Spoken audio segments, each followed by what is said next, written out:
Hello, you guys, and welcome to Law and Gov for the Layman by Life with Tori Simone. It's me, Tori Simone. This is my Substack specific podcast. The only way for you to be able to access all of the episodes for Law and Gov for the Layman is to subscribe via Substack. If you're listening to this particular episode on another platform, such as Apple Podcasts, Spotify, or something like that, it's because this is a crossover episode. So incrementally, I will upload one of the episodes for Law and Gov for the Layman to the free podcast, just to give you all a sneak peek about what's happening on the subscription side of things. I really hope that you guys enjoyed this particular podcast.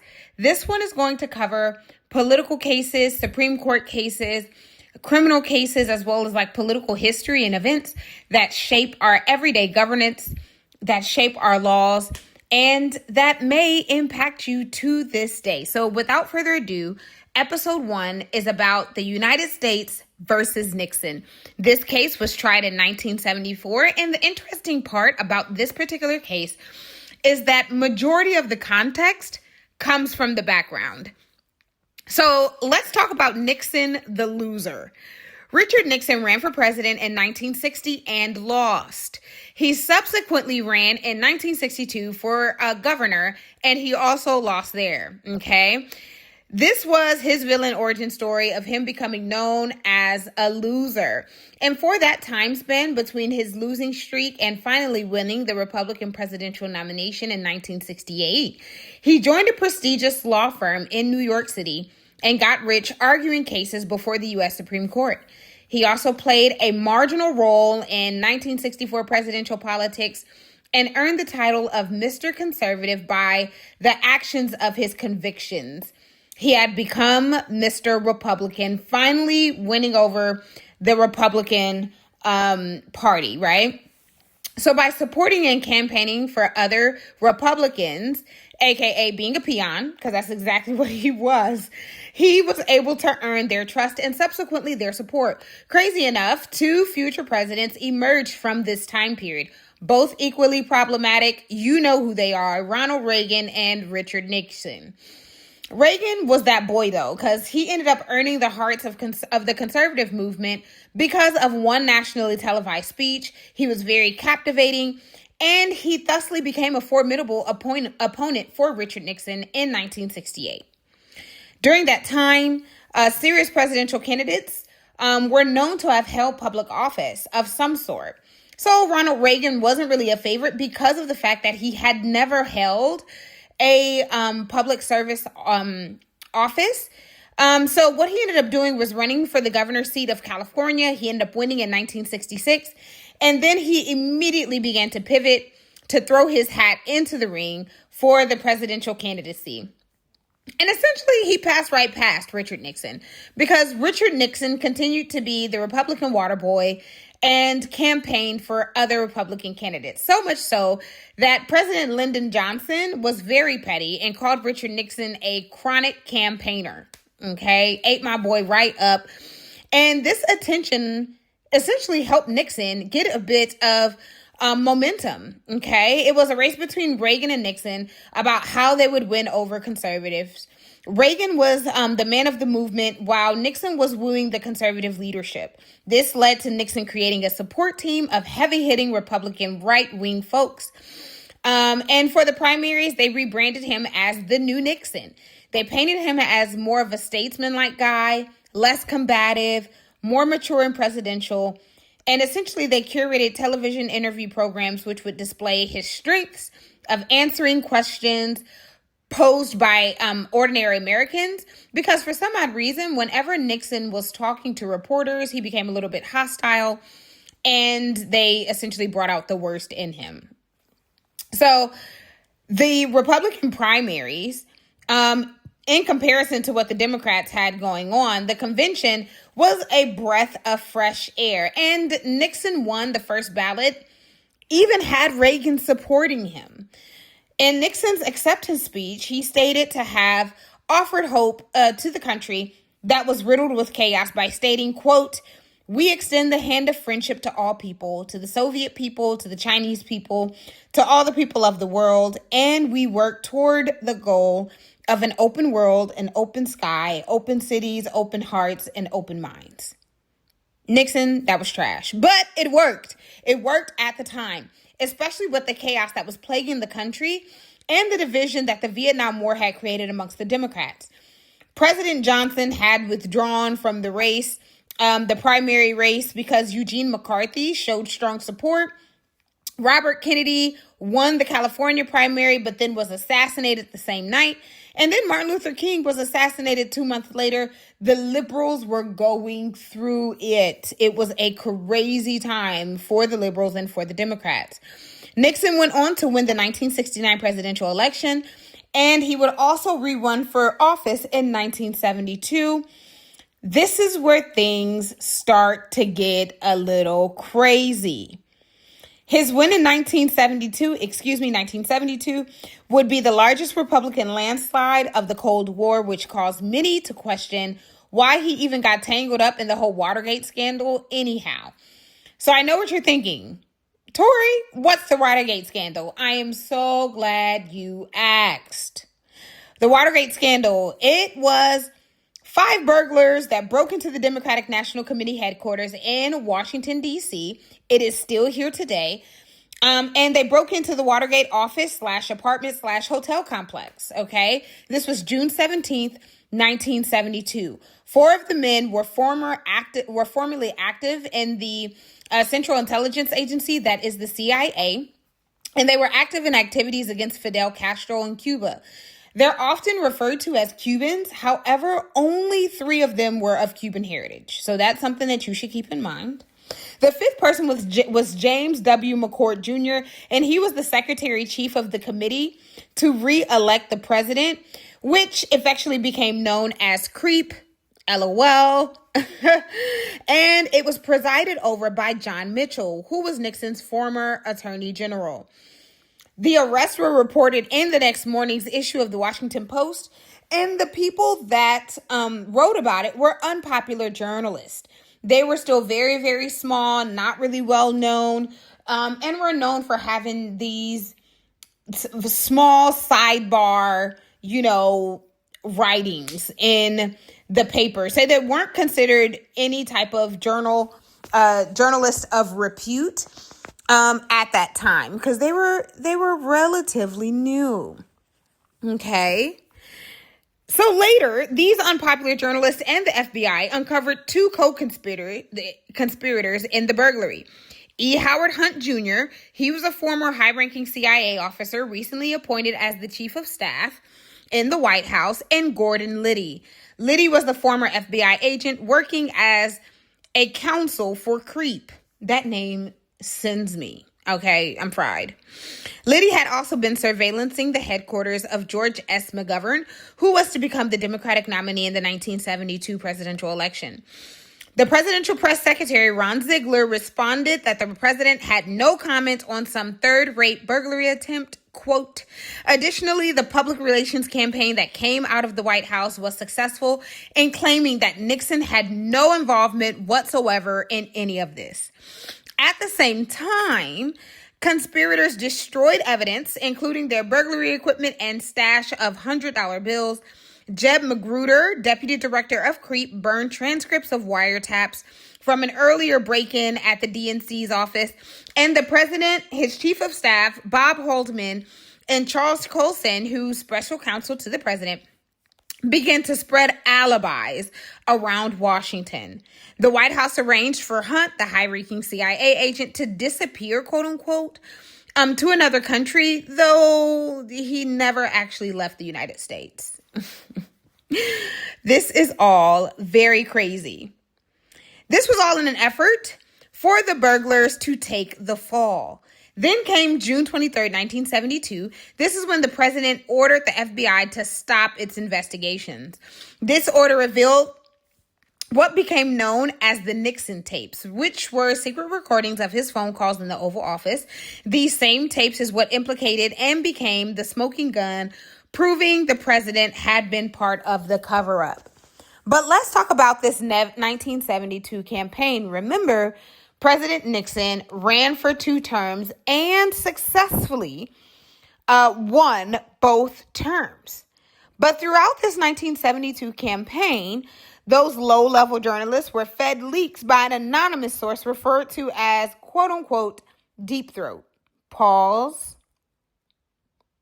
Crazy alias indeed, okay? Anyway, 30 years later, we find out that the leak was the FBI director, W. Mark Felter Sr. himself. My guy was sending a steady stream of scoops, direct involvement of Nixon's cronies in the Watergate activities. Watergate wiretapping and break-in was financed through illegally laundered campaign contributions. And then on October the 10th, on the front page was a headline saying, the Watergate bugging incident stemmed from a massive campaign of political spying and sabotage conducted on behalf of President Nixon's reelection and directed by officials of the White House as a basic strategy of the Nixon reelection effort. The crazy thing is that the White House framed these journalists as being obsessed and having a vendetta against the President of the United States. And then, boom, right before the election, CBS prepared a lengthy 2-part television report synthesizing the scandal's emerging ties to the White House. I personally love a good old 2-part special. Y'all don't know nothing about having to be sat for 2 hours, getting snacks and commercials, laying out school clothes, running back and forth in between commercials for these segments. But after the first segment, Colson shut it down. He threatened the CBS president, William Paley. Are you starting to see any similarities yet? And even then, Nixon was elected in a landslide. And this is how politics works, ladies and gentlemen. Despite the obvious that this man was a crook and was somehow mixed up, even if not confirmed, he was somehow mixed up in the foolery of what was going on with the DNC being broken in. So let's fast forward to the Watergate trial. Less than 2 weeks before Nixon was inaugurated, the Watergate trial began in federal courts. The country was sad, okay? Their indictments were for burglary, conspiracy, and violation of federal wiretapping laws, which the fact that these charges were very small also shows how successful the White House was in being able to contain the scandal. But the Judge Sirica, I'm sorry if I mispronounced that, was badgering defendants, honey. He was not letting it go. He was badgering the defendants and the witnesses to get into the pieces that were not covered in the indictment. Specifically, he was trying to sort out the money and the institutional involvement of the White House and re-election campaign. It is very important that we remember the judge's name, Judge John Sirica. That's Sirica. Okay. The boys ended up pleading guilty except for Liddy and McCord, who were then convicted. And that ended up leading to 6 people that went down first for the whole Watergate scandal and essentially for Nixon. March 23rd would be the sentencing. But meanwhile, the Senate opted to get involved. Okay, so what they did in a 77-0 voting, yes, that was a unanimous vote. They agreed to have special investigating committee on the abuses in the 1972 presidential campaign. Okay, this particular committee was presided over by a universally respected conservative North Carolina Democrat named Samuel J. Ervin Jr. He was a strict constitutionalist that had been speaking out angrily on Nixon's extensions of presidential power, aka that man was scope creeping. He said the president is out here trying to move and shake and give himself some extra powers that he should not have. Are we seeing any similarities yet? Okay. And some of those things that he felt like were unprecedented was presidential impoundment of funds authorized for expenditure by Congress, aka reallocating them funds that the government already agreed would be spent a particular way. And if you're not seeing any similarities by now, you're absolutely blind. But okay, I digress. And the president was still bombing Cambodia. And this was after a ceasefire had been agreed to in the Vietnam War. Very problematic. So in March, the Senate confirmation hearings of Nixon's FBI nominee, the new one, it was alleged that a little-known White House legal aide named John Wesley Dean III had been given personal access to the FBI Watergate investigation.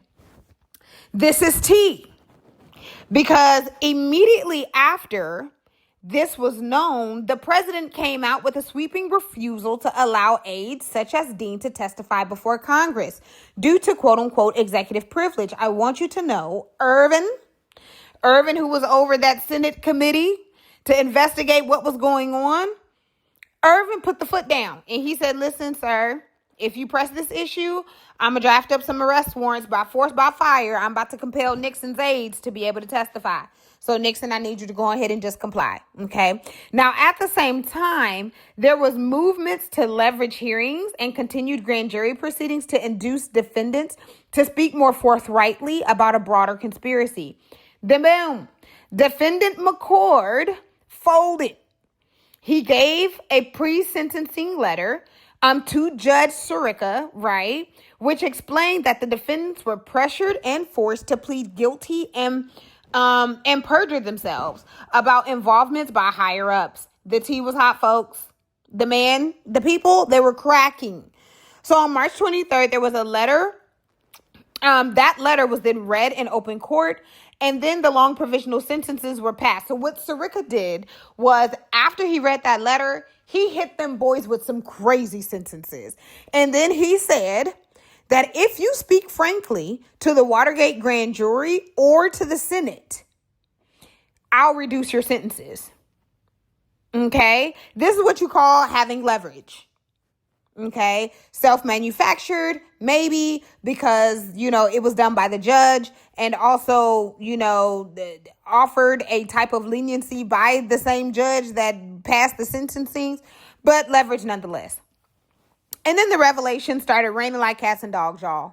Okay, all up and through the press. The International Telephone and Telegraph Corporation, that is now known as ITT Corporation, they began to get investigated for corrupt financial ties to the White House and for sabotaging democratic elections in Chile. Mitchell also interfered in major securities fraud case worth $250,000.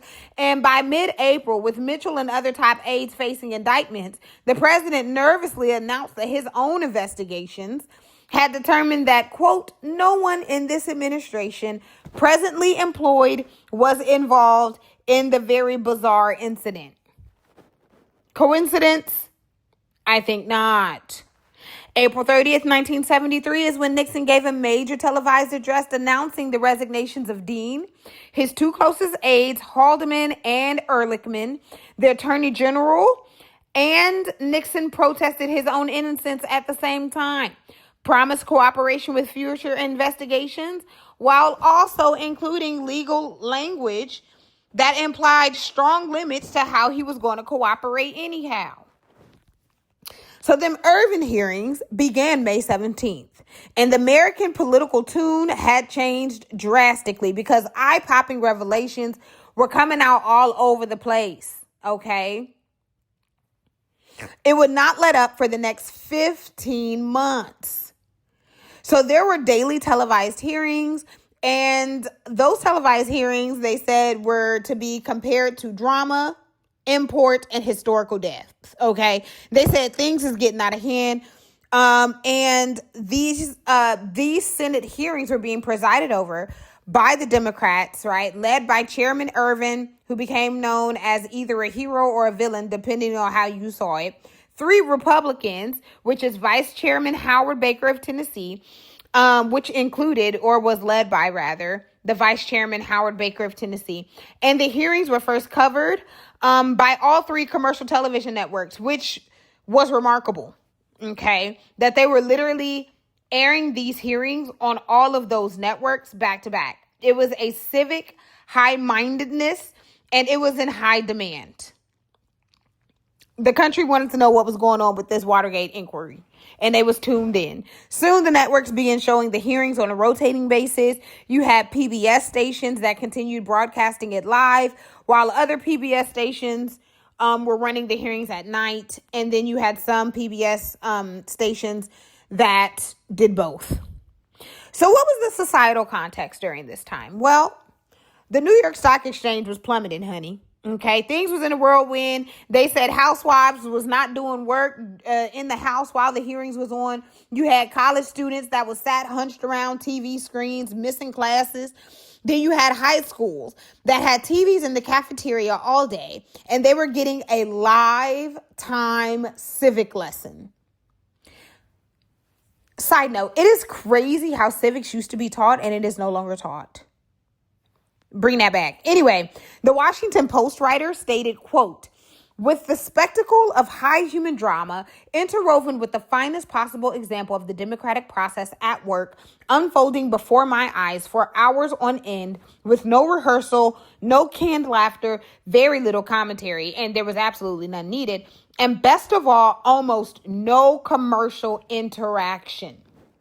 Now, on the flip side, you had Archibald Cox, who claimed unfairness about how things were being characterized, said that, it's basically weaponizing the media, said that it was game show and soap opera fans that were complaining about the preemption of their favorite programs being played because they had this on repeat.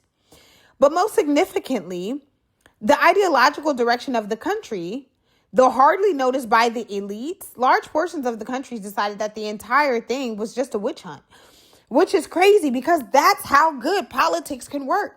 Despite all of this information coming out, snitching, running about y'all. Like, not only is there court cases that are going on, there's also a Senate hearing, and people were still just saying it was a witch hunt.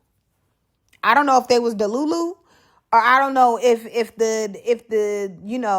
the spinning was spinning out of control. Had them people spun right up.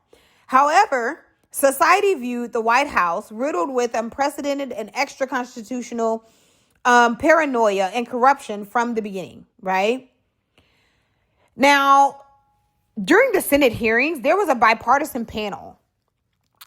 And one of the most intelligent and best legal minds in Washington, D.C. was on that panel. That is the Hillary Rodham Clinton, a.k.a. Hillary. Lock her up, all that jazz. She worked for the House Judiciary Committee during the time of the impeachment hearings. I know sis got stories. Tell your tale, sis. Let us hear it. In the spring of 1969, the National Security Advisor Henry Kissinger had wiretaped his staffers. In 1970, the White House set up an illegal money laundering operation to fund its favorite Senate candidates. In 1971, after the delusioned military analyst Daniel Ellsberg leaked the Pentagon Papers, the White House seemed to institutionalize what some have characterized as a culture of illegality. Baby, they said that White House had nothing but illegal things happening from wall to wall, from ceiling to the floor. And then there was a young staffer named Tom Charles Huston. What he did was he recommended a plan, y'all, that was approved, but then withdrawn from the president. And what it did was it called for an expanded illegal domestic spying by the CIA and the FBI and other intelligence agencies. His specific plan was, quote unquote, rejected. However, a very similar operation, which Americans came to know as the plumbers, because of the fact that their original purpose was to find out what the leaks were and be able to resolve them. They actually put this into practice. Okay. So yeah, they said, no, we didn't use that man's plan. You rejected it. But then you decided to make a plan that was similar to it. Like, it's definitely giving Trump 1.0. You know what I mean? Like, I'm seeing the similarities. And it goes to prove that there is nothing new under the sun. Like, I'm sure during this time, as these years were passing, folks was going insane. Like, what in the world is going on? What ended up happening, though, is that Nixon aides, as they were testifying, had senators stunned because essentially their explanations were justified by, quote, the ends justifies the means. Many people then began to believe that morality within the White House was not a thing. Okay? And another continued thread was the examination of illegal sources of the money, right? These fundings were various clandestine operations was very intriguing to all parties that was investigating it. The drama had further intensified by ongoing investigations of the White House's attempt at stifling the panel's investigation. The other current one that was currently going on, they were sabotaging and at least trying to sabotage Irvin's committee and what the journalists were putting out, and the Watergate grand jury and the Watergate special prosecutor Cox. They were trying to sabotage all of that. Okay, with other related inquiries, including a trial in Los Angeles of Ellsberg that was like deemed Watergate West, right? Like the White House was running a PR machinery of trying to shut this stuff down. Vice Chairman Baker would then ask the most pivotal constitutional question, which is, quote, what did the president know and when did he know it? Lying, losing Nixon would continue to maintain that he knew nothing.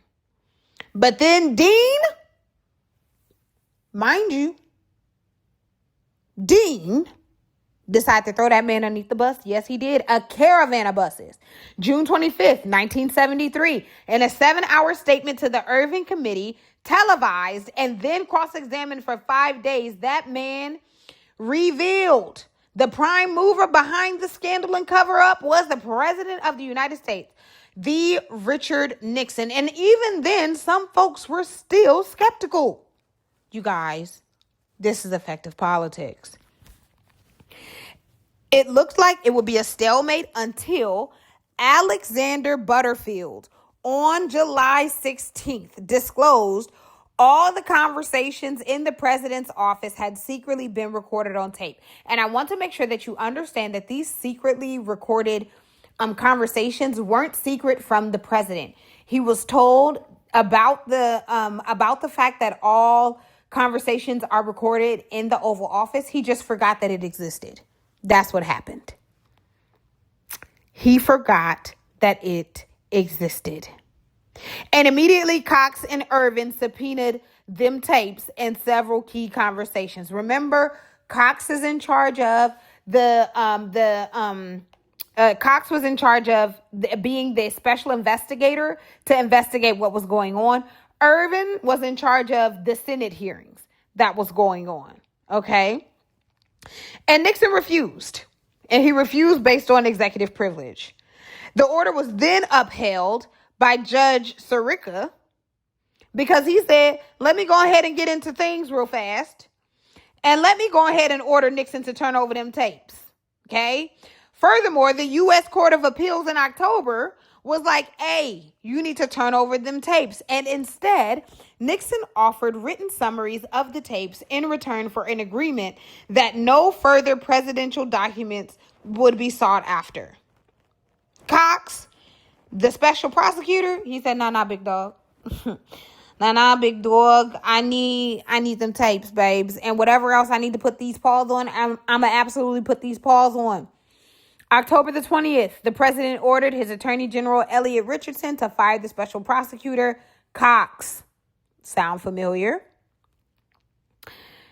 This then led into events that is now known as the Saturday Night Massacre. The Attorney General, Richardson, who was asked to fire Cox, he said, let me go ahead and turn in my resignation papers. The Deputy Attorney General also turned in them resignation papers, but Cox would be later dismissed by Robert Bork, who became the new Attorney General, right? There was public protest that led to Nixon agreeing on October 23rd to release 9 tapes to Judge Sirica, but only 7 were delivered. And one of the 7 tapes, there was a gap of 18 and a half minutes that could not have been done accidentally. So they knew that my boy was out here tampering with the tapes. The House Judiciary Committee in May of 1974 initiated their formal impeachment inquiry. They said, hear me out. We've seen enough. We've heard enough. We can go ahead and try to get this boy up out of here. And on May 20th, Judge Sirica ordered Nixon to turn over the additional tapes to the new special prosecutor, Jaworski, because Cox was replaced by Jaworski. And on July the 24th, the Supreme Court ruled Nixon must provide the recordings. This is where, and known as the U.S. against Nixon. That is that court case. On July the 27th through the 30th, the House Judiciary Committee passed 3 articles of impeachment. August 5th, the president supplied transcripts that clearly implicated him, and Nixon resigned on August the 8th and left the office at noon on August the 9th. The court case by the Supreme Court held that the president cannot shield himself from producing evidence in a criminal prosecution based on the doctrine of executive privilege, although it is valid in other situations. Essentially, this became known as the president is not above the law, which is very interesting on the backdrop of the Supreme Court ruling that the president has immunity while he is acting in his executive capacity. Nixon was then pardoned by the new president, Gerald R. Ford, for any crimes he committed as president. And this is nothing new because presidents have been doing this for centuries, okay? They have been pardoning previous presidents that may have done illegal things once they have taken office. It's the reason why we can't hold these presidents accountable, essentially. But interestingly enough, Gerald Ford became vice president in 1973. This was after the prior vice president resigned amid accusations of financial improprieties. Baby, everybody up in that White House was being illegal. Everybody. But the way that the Americans viewed it and believed it was that Gerald Ford had become president as a quid pro quo for him to pardon Nixon and ensure that he was pardoned for his crimes. And because of that belief, Ford's approval rating collapsed immediately. And that is the case of the U.S. against Richard Nixon. There are a lot of parallels between the Nixon administration and this current administration. My hope is that by listening to this podcast episode, you are encouraged that we will get through this because we got through Nixon, but also you are encouraged that although justice may be delayed, it will not be denied. It took 2 full years to be able to hold Nixon and his cronies accountable for what they did in 1972. Who knows how long it will take for this administration to be held accountable? However, I'm looking forward to the day where I'll be able to sit crouched around my television watching the Senate hearings of what could possibly and allegedly be crimes and other buffoonery amongst this current administration.